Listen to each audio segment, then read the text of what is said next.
Посты в соцсетях и рекламные баннеры в интернете часто обещают быстрый и очень высокий доход.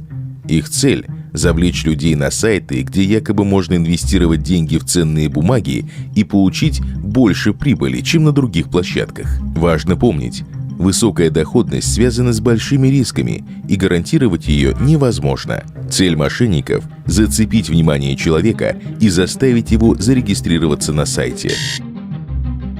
Я правильно вас поняла, что благодаря инвестициям у меня на счету уже 200 тысяч?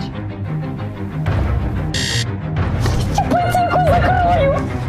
Как тогда их можно вывести? А куда я могу отправить деньги? Да, диктуйте номер карты. Зачем работать, когда есть инвестиции? Идти в банк? Да без проблем, он как раз недалеко.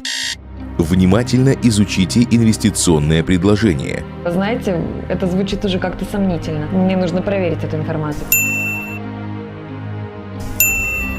Остерегайтесь предложений о быстром и легком заработке в интернете. Если же данные или деньги попали к мошеннику, сразу обратитесь в службу поддержки банка. Сотрудники банка заблокируют карту. Если же деньги перевели на карту злоумышленников, незамедлительно обратитесь в полицию.